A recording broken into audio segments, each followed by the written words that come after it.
చిన్నపరెడ్డి గారు YCP senior నాయకులు కూడా మనతో పాటుగా లైవ్లోకి అందుబాటులోకి వచ్చారు. బాలకోటి గారు అమరావతి బహుజన్ చేసే నాయకులు కూడా మనతో పాటుగా లైవ్లో జాయిన్ అయ్యారు. ముందుగా అనుష గారు. వర్మ గారు, మీకు ప్యానెల్లో ఉన్న పెద్దలందరికీ నమస్కారం. ఏంటి ఈరోజు పవన్ కళ్యాణ్ గారు ఫుల్ క్లారిటీ ఇచ్చేసినట్టున్నారు కూటమికి సంబంధించి. మరొక వైపు వాళ్ళకి ఏదో ప్రతిపక్ష హోదా ఇస్తే వస్తారట, ప్రజల గొంతుకి వాళ్ళు మాట్లాడతారట. ప్రజలు సరే ఓకే ఇవ్వలేదు, 11 సీట్లే ఇచ్చారు, పోనీ మీరన్నా ఇవ్వచ్చు కదా, ప్రతిపక్షాన్ని ఆహ్వానించవచ్చు కదా, ప్రజల గొంతుకి వాళ్ళు ఏమి వినిపిస్తారో చూడొచ్చు కదా.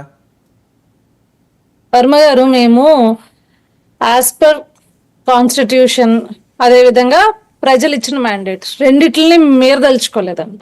As per constitution 10% of seats ఉండాలి. అంటే 18 సీట్లు 175 నియోజకవర్గాలకి గాను 10% మనం అవుట్ ఆఫ్ ద తీస్తే 18 నియోజకవర్గాలకి అట్లీస్ట్ ఎమ్మెల్యే 18 సీట్స్ ఉండుంటే కనుక, అంటే 18 మంది కనుక వాళ్ళకి సభ్యులు ఉండుంటే కనుక డెఫినెట్లీ మేము అది ఇచ్చేసే ఉండేవాళ్ళం అండి.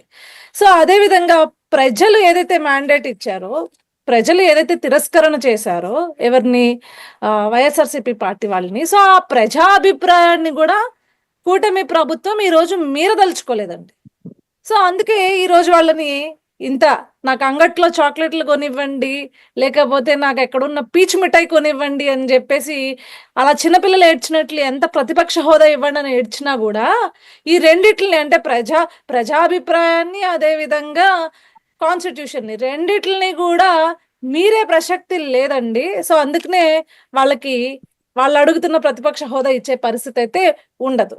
కానీ మీరు ప్రజాపాలకులు అని చెప్పుకుంటున్నారు కదా, ప్రజల కోసం ప్రజల పక్షాన ప్రజా గొంతుకగా ఉంటామని చెప్పుకుంటున్నారు కదా, మరి మీరెందుకు అసెంబ్లీకి రావట్లే?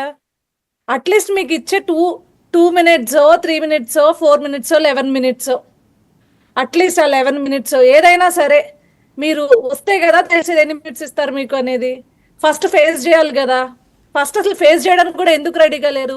గవర్నర్ ప్రసంగాన్నే తట్టుకోలేనంత సఫకేషన్ మీకు ఎందుకు వస్తుంది అంటే, జగన్మోహన్ రెడ్డి గారు ఏమంటారు, ఓడలు బండ్లు ఓడలు అవుతాయి అంటారు కదండి, అది తట్టుకోలేకపోతున్నారు. అట్లాగా ఇదే ప్లేస్ లో కదా నేను కూర్చున్నా, ఇదే ప్లేస్ లో కదా నేను హ్యూమిలియేట్ చేసా వాళ్ళని, ఇదే ప్లేస్ లో కదా నేను నా ఏమంటారంటే ఒక దుర్యోధన సభ నడిపించాను, నేను ఇక్కడ కీచకుల్లా ప్రవర్తించాం, ఈ ప్లేస్ లో ఇప్పుడు మన పైన వాళ్ళు హ్యూమిలియేట్ చేస్తే మనం తీసుకోలేమే అని చెప్పేసి. కాదు, ఇంకో విషయం, ఇంత ఇబ్బందికర పరిస్థితుల్లో రాష్ట్రం ఉందట, విద్యార్థి